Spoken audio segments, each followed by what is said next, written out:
FMC Fast Chat takes you inside the news so you can be in the know in 30 minutes. Hosted by Fair Media Council CEO and Executive Director Jackie Clement, Fast Chat features notables in news, media, and business.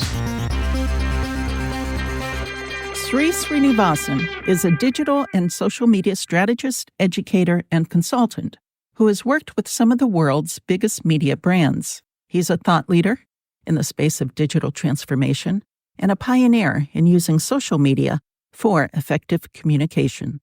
Sri, it's great to have you here today on FMC Fast Chat. Thanks for having me. I'm delighted. Because you truly are a pioneer in the social media space.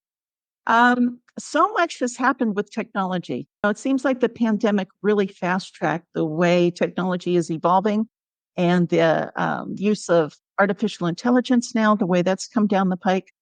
How would you describe how social media has changed since you've been in the game?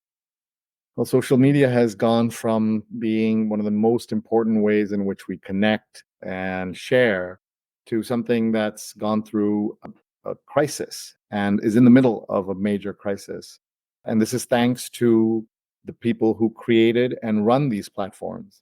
They could have continued to build on the strong and positive underpinnings of social and built it into a way in which we would connect and share in a positive way. For the most part, it was never perfect, but where it is today is so horrifying and terrifying in many ways. So I blame the founders and the CEOs and their teams who run all of the platforms.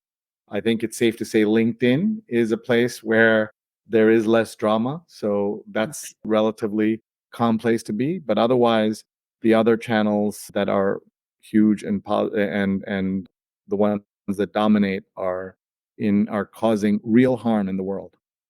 Okay. Can you break that down for the average consumer? You know, the person that logs on and is just posting to their friends. What is it they should know? What should they be aware of? Yeah, so there are a couple of different ways to look at this, right? So you can see the things that social media has done, positive things that the changes it has brought, including giving a voice to dissidents in countries around the world, holding big authoritarian regimes accountable, holding democracies accountable. Also, you've seen them be able to, everyday people could speak truth to power. And we saw things like the Arab Spring, which had a direct and important connection to the world of social media. So you can see those things happen. You've seen the breakout of amazing influencers and social media stars who, in a different generation or era, would be people we'd never heard of, and books that have been successful because of that. So the creative power of social media has been something that we ought to admire, along with what they have done for the powerless and the voiceless. But we have also seen the dark side of social media. These channels that we use to share our kids' photos have repeatedly and at every turn and every opportunity done harm to us and to society at large. They have divided us, they have poisoned us, and they have exposed grifts that already existed but magnified them in outrageous ways. And at every turn, the social media companies could have reduced the harm, could have helped heal, but they've chosen to divide. And internal memos and whistleblowers have told us that they knew all along.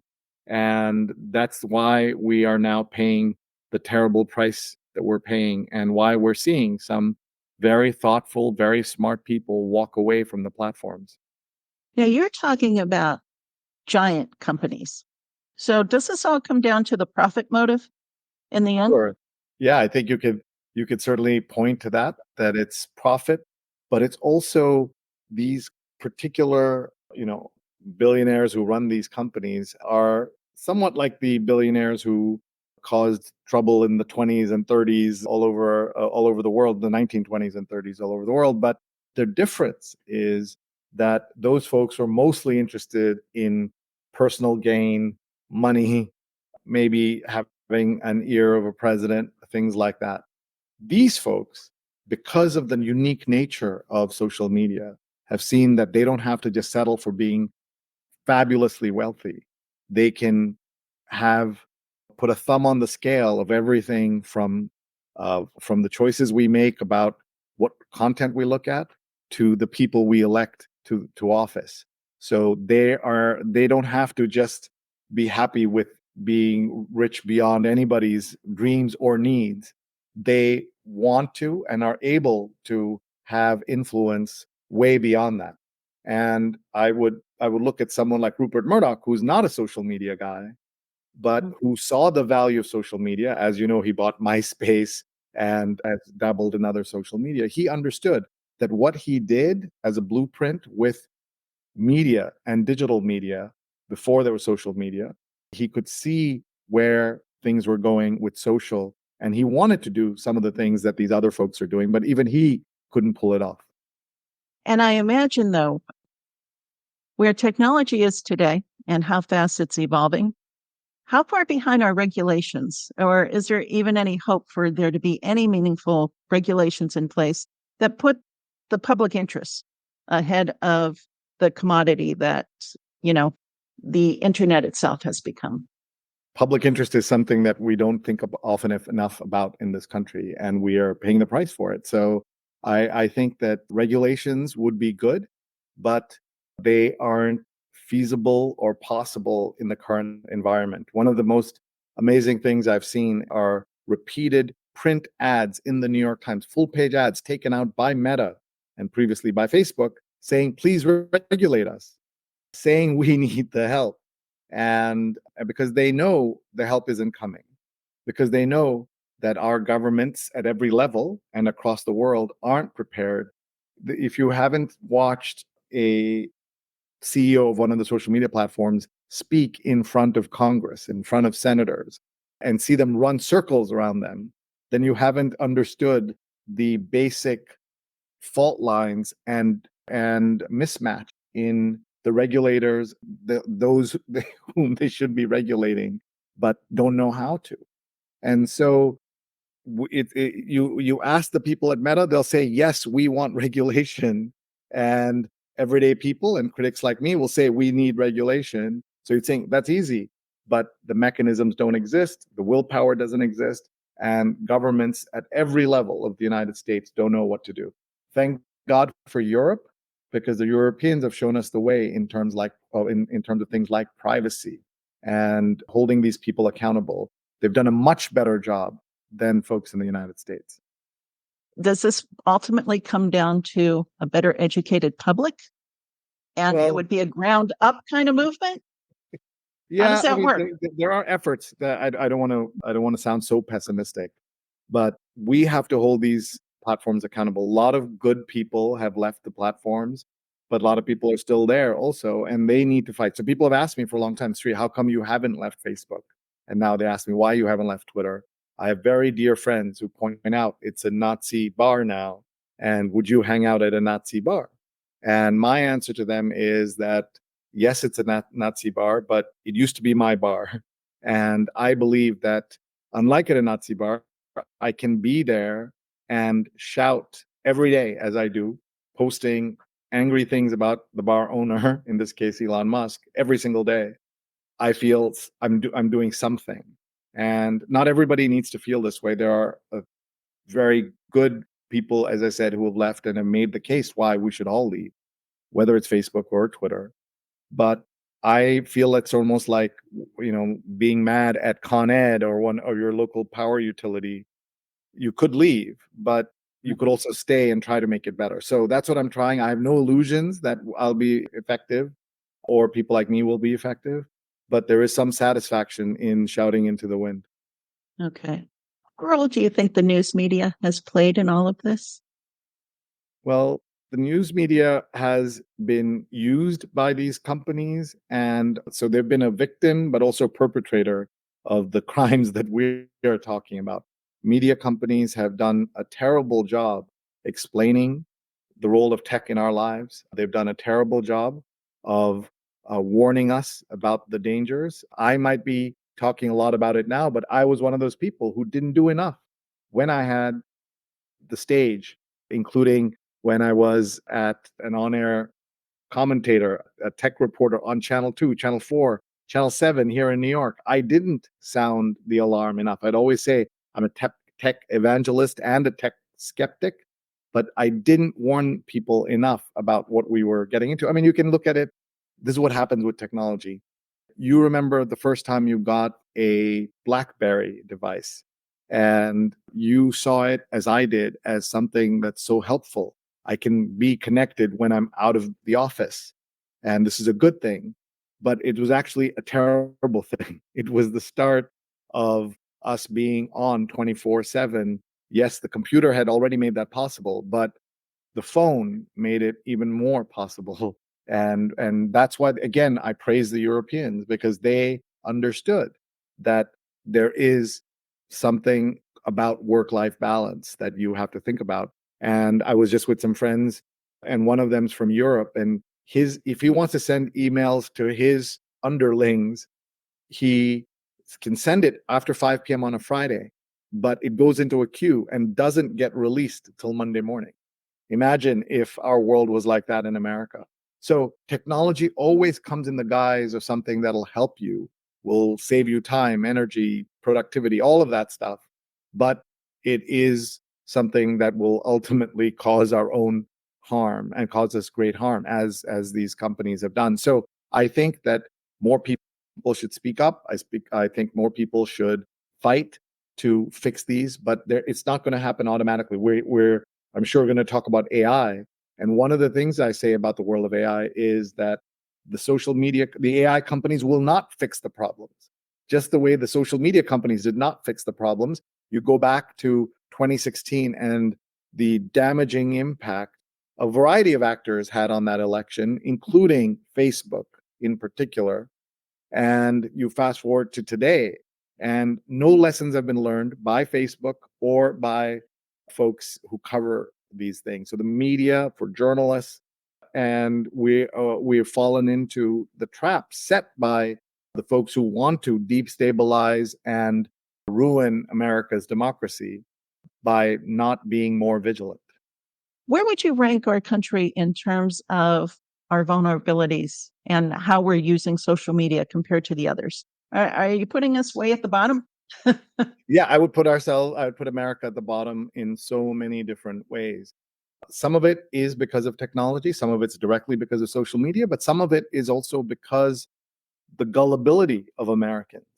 We are talking at a moment before the elections where, depending on how the results go, we could have someone who has caused great harm as an advocate for not getting vaccinated be the head of Health and Human Services in the United States. I'm talking about Robert F. Kennedy Jr. And the fact that that man isn't an outcast and isn't marginalized to the extent that no one should be promoting him, to where he is today, where he's at the precipice of his wildest dreams, tells you how badly America is positioned and has set up over these many decades. And that's just one example. And as you know, America is a country which has 5% of the world's population, but it's 20% of the world's prisoners and 20% of all the COVID deaths. And those are just two things that we can attribute to the way America is so badly positioned to deal with information, deal with facts, deal with humanity, deal with our fellow citizens. And that makes me really sad. Just to follow up on the question, top of the list, I'm guessing you're putting Europe in terms of how they're countries in Europe. I'm a big admirer of Scandinavia and other parts of Europe which work together and understand that their people come first and not corporations. So this is not just about social media. Imagine a country where women, when they have a child, get a year off. Their job is held for them. They get goodie basket full of a year's worth of or many months worth of supplies for their children. They get free health care. That same country, or in this case, countries, like many countries in Europe, are then going to take care of their citizens in a different way throughout the journey of that young child that's born to that mother, right? So in America, where we put companies first and the primacy of corporations over people, we end up in the situation we're in today, where the same poor quality of information, the low quality of information, the low quality of trust in government has resulted in everything we're seeing here. We just had multiple hurricanes in successive weeks. And what happened? The the most important sources of information is the government that is vilified every single day on local news, on national news, on social media.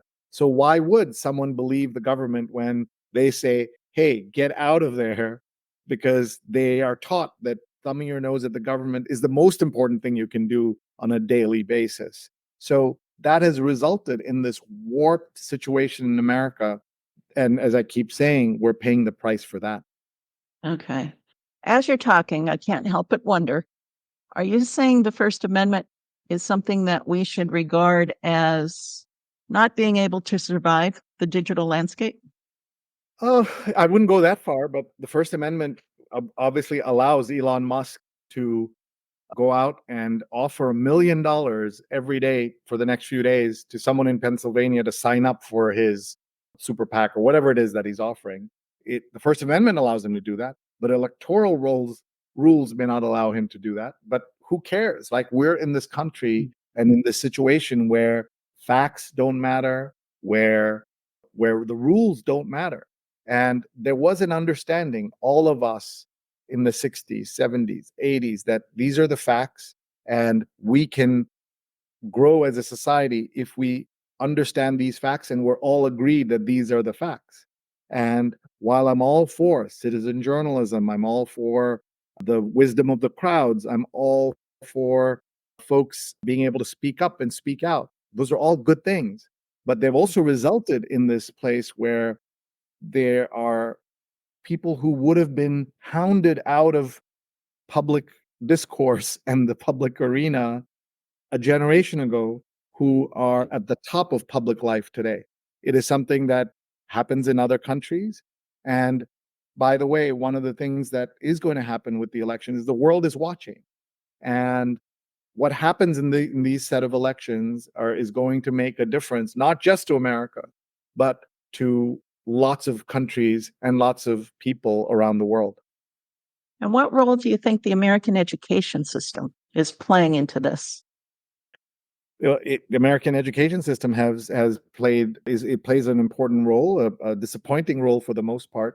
We are now in a country where people are criticizing books that we grew up in, banning books that we grew up in, where To Kill a Mockingbird is not considered a book worthy of knowing. Books that some of my friends have written about issues such as race or being gay are banned in America. We live in a world of banned books and people deciding that they know better than their teachers, than their kids' teachers, what their children should be taught. And this has resulted in the kind of hellscape of poor outcomes for our kids. And this is before this, right? For generations now, we've talked about Americans being bad at math and being in the 30s in math and things like that. And this everything that's happening because of social media now and because of the political climate, things are become worse faster than we could have ever predicted. What about our technology skills?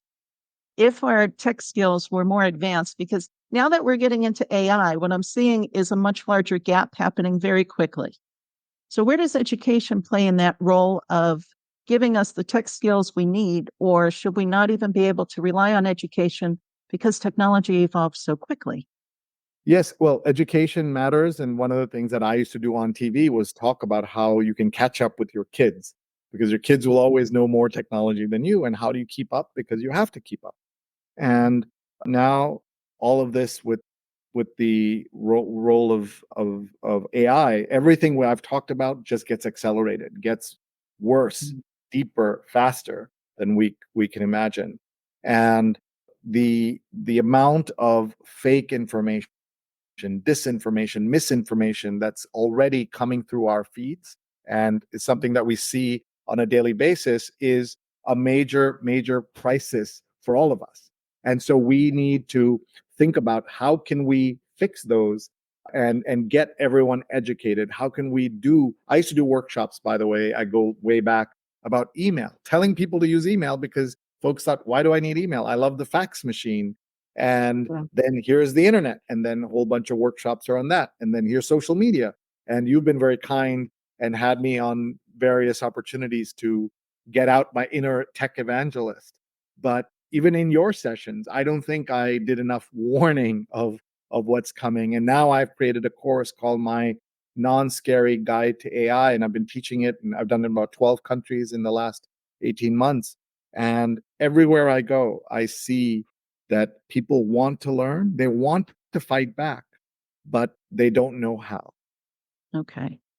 Give me 3 of your top tips for that person that wants to help but doesn't even know where to begin.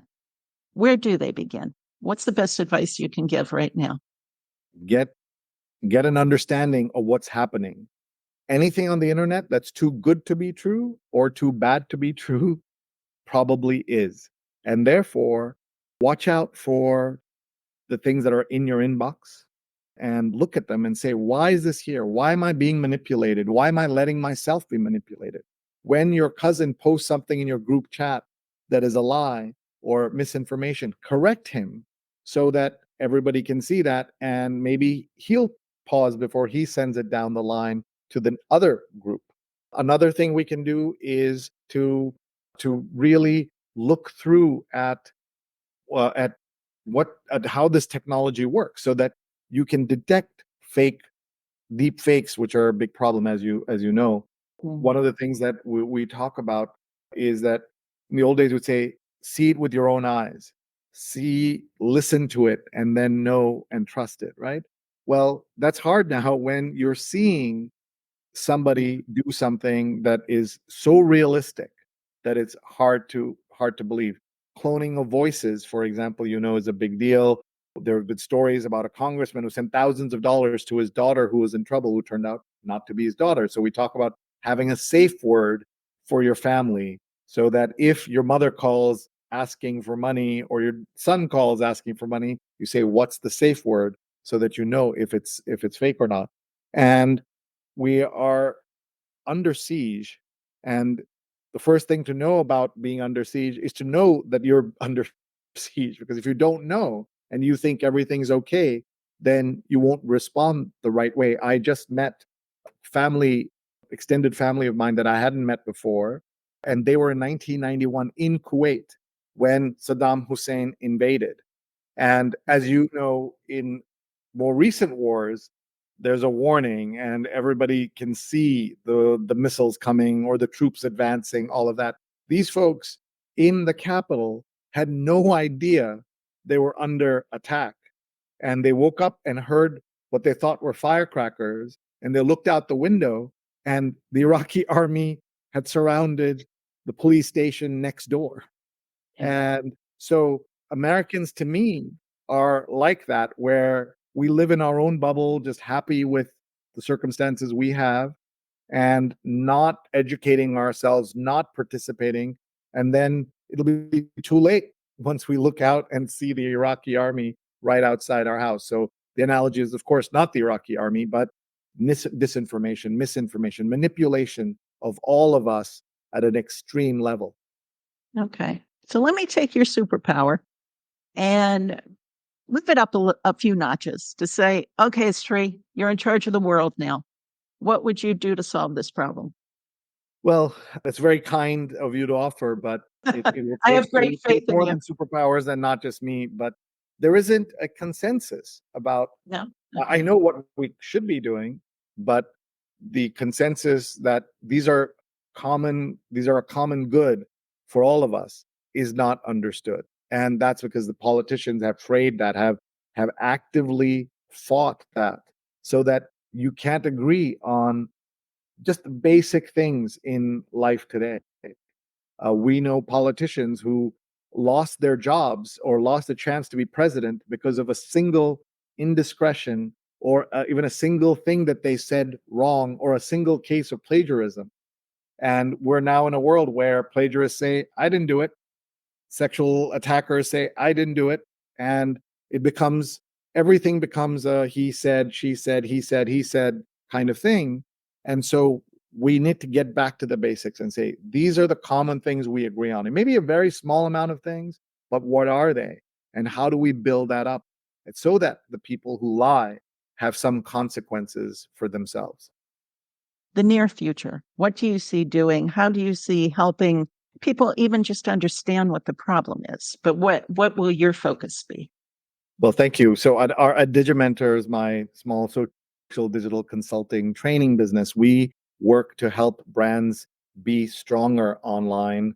We talk about increasing and improving their digital footprint. We have two footprints: the physical footprint, everyone who knows and loves us already, gives us money, hires us, etc. The digital footprint is everyone else in the world. So how can we go out there, represent what we're doing better so that more people appreciate what we do and therefore have more impact, more influence, more resources, and have a chance to make a difference? All right.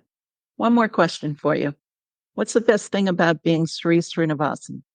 Oh my God. The best thing about being me is that I get to work with some fantastic folks around the world, that I have gotten to meet and know thousands of people because I'm old and I've been in one place for a long time. And that folks are so nice and responsive when people ask for things, and more people offer to help than ask for things.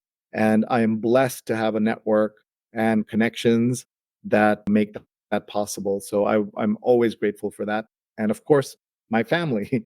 I have two wonderful twins and my wife Rupa and our dog, who I walk 3 times a day. And I'm grateful for all of that. The Fair Media Council is a 501c3 nonprofit organization advocating for quality news and working to create a media-savvy society. For more information about the Fair Media Council and upcoming Fast Chat shows, check out fairmediacouncil.org.